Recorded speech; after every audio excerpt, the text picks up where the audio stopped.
Hi, this is Anthony. Welcome back to my show. As I start out, if you haven't already, please hit that subscribe button. I want to make it to 1,400 subscribers by the end of the year, and I need like 12 more people in the next 5 days. So I think we can do it. And hopefully, if you like this video, or even if you don't, but appreciate the time that it took to make it, hit that like button and be sure to leave a comment. They're always welcome, even if we disagree. Now, let's turn to Aaron Smith-Levin. I want to point out, as I do in every video that I do about him, I like him. I watch most of his videos, and I think that he's doing great work on various levels in the post-Scientology world. Just because I can respect him doesn't mean that I think that he's been perfect. And as I've said in many videos, and as I go into great detail, I think it was the time for him to leave the Aftermath Foundation board for various reasons, and I'm glad that he now is mentally in a place where he accepts that it was time for him to go. And I'm also happy that he's moving on with his life, and he's publicly stated on a video that he and his wife had decided to divorce at this point. Divorces can be tough and they can be unfortunate, but sometimes they're the right thing to do so that people can just move on with their lives. And just as I respect Aaron, I respect the other members of the Aftermath Foundation board and many people within the ex-Scientology world that have channels on YouTube. It's not a zero-sum game. It's not a situation where you have to pick sides and like somebody and hate the other side. You can enjoy and learn information from various channels. Okay, so that out of the way, as I've stated in many of my videos, I believe that Aaron is generally an honest person. Making poor decisions in his life over a prolonged period of time is different than honesty or veracity. I've listened to Aaron on his own channel and in particular on other people's channels talk about the narrative and timeline of what happened, and I think that generally what he says is fairly accurate and honest. However, sometimes he has the tendency to shape the narrative a bit that may technically be true, but leaves the viewer without the complete picture. That leads to comments like this one, and I've gotten many from various people about the subject, and I'm going to block out the commenter's username, although they publicly posted their comments on a video for everyone to see. I'm just not doing this to ridicule them, and they're actually one of my viewers who comments the most. And a lot of the time we don't agree, but sometimes we do, and I appreciate people's feedback and comments, even if I don't agree with them, and sometimes, like this one, I think it gives me the opportunity to hopefully settle certain things once and for all. Although I think we all know that a lot of people are immune to reason and the truth on the internet. So let's look at the comment that was left, and here's a screenshot of it in my comment section, and I'll read it to you. This has to be the last video that I watch about Aaron. The remark about if you believe Aaron co-founded the foundation is ridiculous. The website says that he did. Not sure why you cast shade on an easily verifiable fact. Okay, so let's break down the comment here. Now, let's remember that Aaron was originally hurt that he was removed by the other board members of the Aftermath Foundation, which he thought were his friends.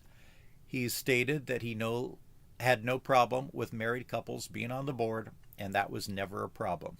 Now, obviously, if you've watched any of my videos, and we've talked about this in great detail on multiple occasions, I argue that while the optics of having married couples on the board might seem bad to some people, it's not illegal, and from an operational point of view, it didn't make any difference.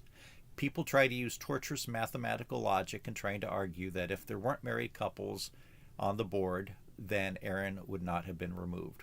Whether it's 3-1 or 6-1, Aaron would have been removed from the board.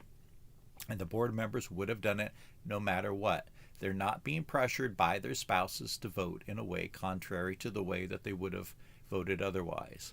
And if you watch a lot of videos from Aaron, which I have, you'll get the impression from him that he and Luis started the Aftermath Foundation, just those two people. Now, he may phrase it in a way that Luis and he came up with the idea and that he came up with the name. Of course, the name is based on Leah Remini's and Mike Rinder's TV series, so it's not like it's totally original. Really, it's following along the coattails of Leah and Mike, but that's fine.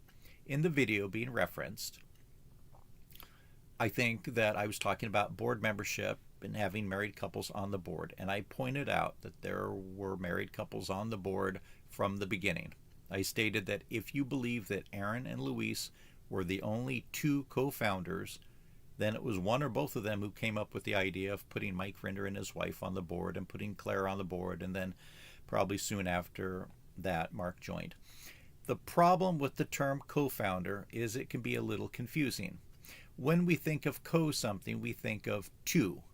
You have co-captains of the football team. That means there's two of them. After the merger of two big companies, you might have co-CEOs, which means you have two of them. If you have a captain and a pilot and a co-pilot of an airplane, that means there's two of them. If you have co-founders of a nonprofit, though, how many do you have? I think many people would assume two.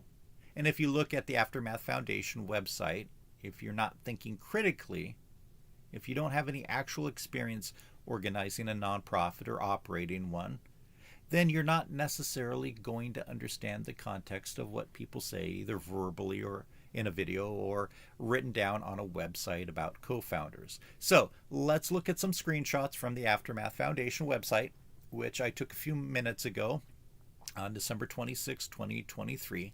This seems to be the same information that they put up a month ago after the revelation of Aaron having left the organization, and which I saw on the website at that time.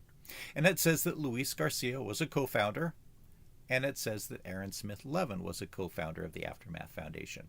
Now, I understand that a lot of people can read that and think, oh, okay, those were the two co-founders, the only two people who were the co-founders. But does it say that? Does it say that they were the only two? No. And I'm sure that whoever updated the Aftermath Foundation website put that they were the co-founders, which is an accurate statement, but they were thinking that people wouldn't be quibbling over whether they're the only two co-founders, but here we are. And again, that's certainly the impression that Aaron Smith-Levin has given many times in his videos. But the great thing about the internet is you can just Google information and find documents that help support what the truth really is.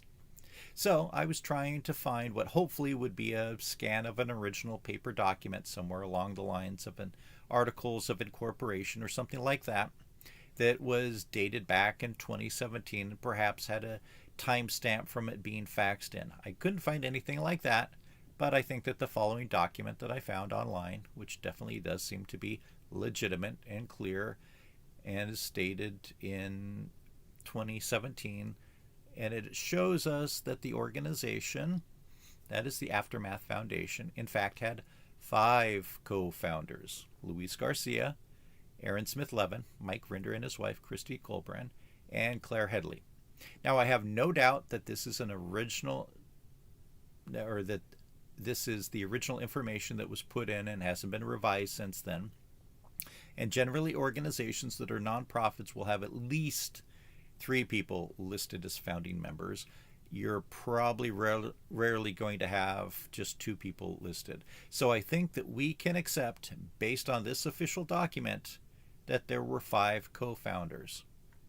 So while I don't dispute the fact that it could be that Aaron and Luis came up with the idea when they got the organization incorporated, there were 5 equal founding members, including a married couple.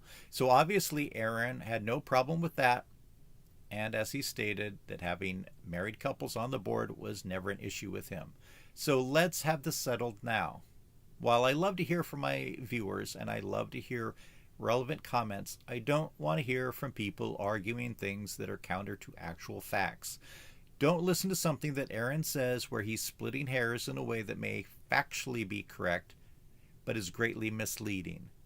Because those are the things that get people all riled up and mad at one party or the other, and which causes people to stop supporting one party or the other financially through contributions to the Aftermath Foundation, or in a small way, supporting people by subscribing or unsubscribing to channels. And this is not the only document that I found. I've looked at all kinds of documents from the board filed in various states, and it's clear that there were 5 co-founders when the organization was incorporated. End of story. No more discussion on this. Okay, as I wrap up here, I keep on getting comments from people that saying that Aaron's private life, things along the lines that what somebody does in their private life or outside of the nonprofit has no bearing on them being on a nonprofit. Again, The world is full of nuance, and I know that evidently, based on what Aaron has said on Captain Tommy's show, there may be people that are spreading rumors about Aaron or indicating that he has a DUI or something like that. I don't have any information about Aaron's behavior other than what Aaron has stated in particular interviews, such as the one with Rabbit and his interview with Captain Tommy. Again, for the most part, I believe what Aaron is saying and what his narrative is. Again, you have to be careful and listen to the whole thing, because sometimes when he's being interviewed, he gets his facts mixed up a bit and then later on corrects himself. And I've talked about that in other videos, but that has no bearing here. Anyway, what I'm going to say now has no connection to anything that I believe about Aaron, but I'm going to come up with some real life scenarios that are not hard to imagine, and I want the viewer to think about how things in a person's personal life may actually impact their service on a board. And it is a requirement that board members do things which reflect positively on the board that they sit on. You have a moral and fiduciary responsibility for that. That's not my opinion. That's how boards operate under the English common law tradition that we have in the United States. Okay, so let's say we have a board member of an anti-drunk driving organization. Let's say Mothers Against Drunk Driving. And a board member gets stopped for a DUI. Should they remain on the board? I mean, after all, that's just personal behavior, and they weren't in the commission of doing work for the organization at the time that they were stopped. Let's say that you have a board member of an organization, say the Aftermath Foundation, and they have a daughter who is a Girl Scout, and the Aftermath Foundation board member is also working with the local Girl Scout group as, say, the treasurer, and has been embezzling money for the past 3 years from the Girl Scouts. Should that be an issue for the other members of the Aftermath Foundation? After all, the person's embezzling from another organization. There's no indication that any money has been embezzled from the Aftermath Foundation. It's just personal behavior outside of the Aftermath Foundation, so that should be okay, right? What if you have a male member of the Aftermath Foundation and they're a coach for their child's soccer team, and this Aftermath Foundation board member has been abusing 2 of the soccer players in an intimate way? And I'm trying to couch this in words that won't get my video demonetized. And let's say that at least statutorily this is an illegal action, and eventually it becomes public. What does the Aftermath Foundation do? Well, based on many of Aaron Smith-Levin supporters on the internet, they shouldn't do anything in this case because it has nothing to do with the Aftermath Foundation. It's a personal thing between the board member and an underage child. And again, I'm not insinuating that Aaron has done anything like this. I'm not insinuating that Aaron should be the one that you're visualizing when we're talking about these scenarios. Okay? What if we have a board member who is physically abusive to their spouse and children, and you know about it, but they're never charged by the police for a crime along those lines? What do? Well, they don't have a spouse on the board of the Aftermath Foundation, so that's the personal matter of their own family. Nothing for the foundation to worry about, right? What if you have a board member who is fairly famous and they go to another country, say Colombia, where they indulge in multiple activities that are certainly illegal in the United States, at least in most states, and are also illegal in the Republic of Colombia. And something happens and they end up in the hospital from an overdose, or they end up in jail, or they're kidnapped by narco-terrorists. Should they be perhaps considered for removal from the board of directors of the Aftermath Foundation? Not under the theory of their bad behavior doesn't have anything to do with the Aftermath Foundation. So do you see how there's a lot of nuance and real life examples where problematic behavior on a personal level might have some bearing on the person remaining a member of the nonprofit, even if that personal behavior doesn't directly impact the nonprofit that they're on? Again, my whole point in doing these videos is trying to get people to think critically, not in a negative critical manner, but in a way that critiques what they hear and what they read. Try to figure out what is as close to the truth as possible, and then make conclusions from that. Very rarely when one makes blanket statements like married couples should never serve on a board together, or what happens in a person's private life should never have an impact on their job or membership on a nonprofit board, often there are very good reasons why those statements are not wholly logically sound when one looks at specific details on the particular situation. And again, I do encourage people to leave comments, so I can't complain about that. But I want you to develop your critical thinking skills so that you can better process everything that you encounter in life, so that you're more successful in coming to an as accurate conclusion as possible, and then making decisions about things based on that. And that ranges from what car to buy, to how to vote, to where to put your money in an investment, to whom you should enter into a personal relationship with.